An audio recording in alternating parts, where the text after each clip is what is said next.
আসসালামু আলাইকুম। আজকে আমি অনার্স তৃতীয় বর্ষের অ্যাবস্ট্রাক্ট অ্যালজেব্রা বইয়ের চ্যাপ্টার 14 এর দুইটি উপপাদ্য নিয়ে আলোচনা করব, উপপাদ্য 1 এবং উপপাদ্য 2। গত ক্লাসে এই অধ্যায়ের বেসিক কিছু কনসেপ্ট জেনেছি। এই উপপাদ্যগুলো পড়ার আগে অবশ্যই গত ক্লাসটা দেখে আসবেন। উপপাদ্যটি হচ্ছে, একটি রিং আর এর দুইটি আইডিয়াল।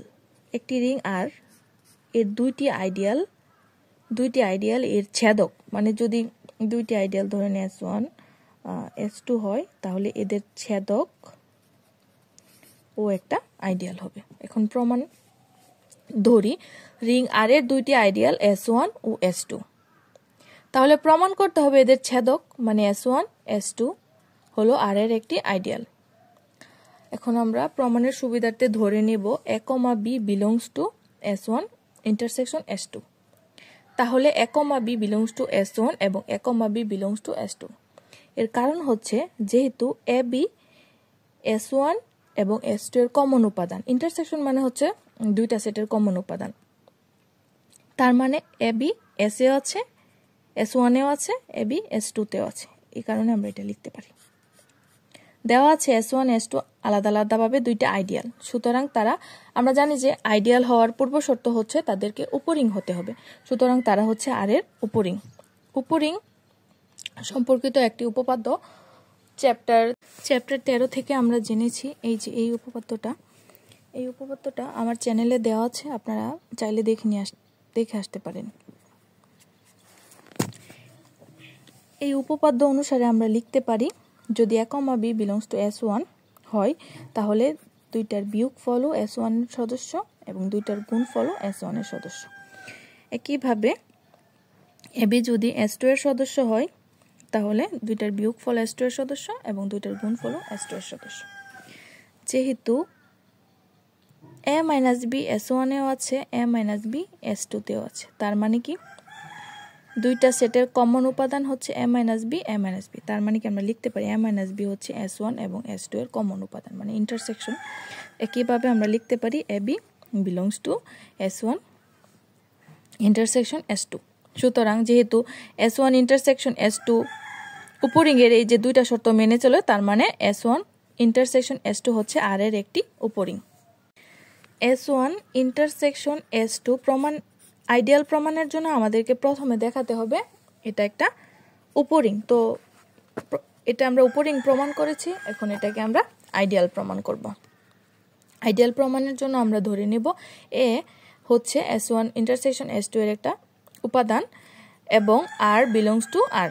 তাহলে A belongs to S1, যেহেতু A S1 এও আছে এবং S2 তেও আছে কমন উপাদান, তাহলে আমরা A belongs to S1 এবং A belongs to S2 লিখতে পারি। আর R এখানে দেওয়াই আছে, R।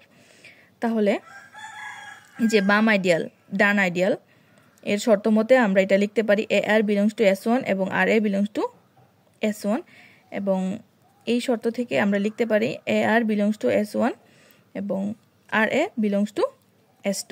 যেহেতু S1 ও S2 হলো R এর আইডিয়াল, দুইটা আলাদা আলাদাভাবে আইডিয়াল, তাই আমরা এই দুইটা শর্ত লিখতে পারি। যেহেতু এই যে AR S1 এও আছে, AR S2 তেও আছে, তার মানে দুইটার কমন উপাদান AR, এবং RA S1 এও আছে আর A S2 তেও আছে, তার মানে RA হচ্ছে S1 intersection S2, মানে S1 এবং S2 এর কমন উপাদান। তার মানে হচ্ছে S1 intersection S2 ডান আইডিয়াল এবং বাম আইডিয়াল দুইটাই। আর আমরা জানি যে যদি ডান আইডিয়াল এবং বাম আইডিয়াল হয়, তাহলে এটাকে উভয়পার্শ্বীয় আইডিয়াল বা সংক্ষেপে আইডিয়াল বলা হবে। এখন উপপাদ্য 2 নিয়ে আলোচনা করব। যদি কোনো রিং আর এর একটি আইডিয়াল S, এখানে আইডিয়াল হচ্ছে S এবং উপরিং হচ্ছে T, তাহলে দেখাতে হবে যে S প্লাস T এর একটি আইডিয়াল S হবে। প্রমাণ ধরি A, B belongs to S plus T, যেখানে আমরা এটা ধরে নিব A equal small s1 plus small t1 এবং B equal small s2 plus small t2, যেখানে স্মল s1 এবং স্মল s2 হচ্ছে ক্যাপিটাল S এর সদস্য এবং স্মল t1 এবং স্মল t2 হচ্ছে ক্যাপিটাল টি এর সদস্য। যেহেতু s এবং t উভয় উপরিং, কারণ কি টি উপরিং এটা প্রশ্নে সরাসরি দেওয়া আছে এবং s বলা হয়েছে যে আইডিয়াল। আর আমরা সংজ্ঞাতে জেনেছি যে আইডিয়াল হওয়ার জন্য প্রথমে অবশ্যই আমাকে এটা উপরিং প্রমাণ করতে হবে, তারপর আইডিয়াল বলার জন্য যে শর্তগুলা, দুইটা শর্ত মেনে চলবে, বাম আইডিয়াল ডান আইডিয়াল, তাহলে এটাকে আইডিয়াল বলা যাবে। তাই আমরা লিখতে পারি যে এসও আইডিয়াল উপরিং হবে এবং টিও উপরিং হবে। তো সুতরাং s1 s2 belongs to s এবং t1 t2 belongs to t। এটা লেখা হয়েছে যে উপরিং এর যে আমরা একটা উপপাদ্য পড়েছিলাম a, b belongs to s হলে a minus b belongs to s এবং ab বিলংস টু s। এই যে দুইটার গুণফল এসে আছে, আবার এই দুইটার গুণফল টিতে আছে। আবার বলা আছে যে আর এর একটি আইডিয়াল s। এই যে এখন আইডিয়াল নিয়ে কাজ করো। আইডিয়াল হচ্ছে s হওয়ায় আমরা লিখতে পারি s1 বিলংস টু s এবং t2 বিলংস টু t। যেহেতু t হচ্ছে একটা উপরিং, তাই এটা অবশ্যই রিংয়ের মতো, তাই এটা রিংয়ের সকল শর্ত মেনে চলবে। তাই লেখা যায় যে s1 বিলংস টু s এবং t2 বিলংস টু r। আর আইডিয়ালের সংজ্ঞানুযায়ী দুইটার গুণফল বিলংস টু s। আবার একইভাবে s2 বিলংস টু s এবং t1 belongs to t। s2 belongs to s, টির পরিবর্তে আমরা আর লিখতে পারি এবং দুইটার গুণফল s এ বিদ্যমান। এখন আপনারা বলতে পারেন যে এখানে s1, এখানে t2, এখানে s2, এখানে t1 কেন নিয়েছি? ইচ্ছা করলে তো আমরা s1 t1 s2 t2 নিতে পারতাম, অবশ্যই পারতাম, কিন্তু এর কারণটা উপপাদ্যর শেষে আপনি নিজেই বুঝতে পারবেন। এখন s প্লাস t কে উপরিং প্রমাণ করার জন্য প্রমাণ করব আমরা জানি যে যদি a, b belongs to s হয় তাহলে a minus b belongs to s এবং ab belongs to s।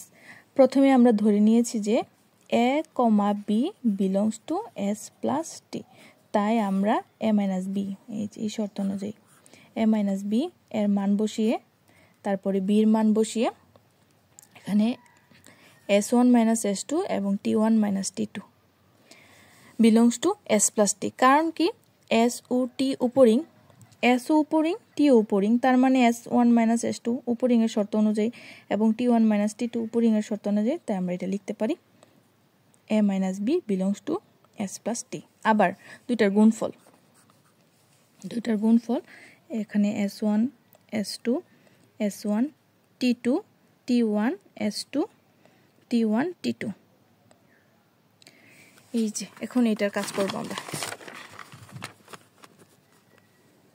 s1 s2 s এর সদস্য, s1 t1 s এর সদস্য, s2 t1 s এর সদস্য, শুধু t1 t2 হচ্ছে t এর সদস্য। ঠিক এই কারণে আমরা এই যে এখানে s1 এর সাথে t1 না নিয়ে s1 এর সাথে t2 নিয়ে কাজ করেছি।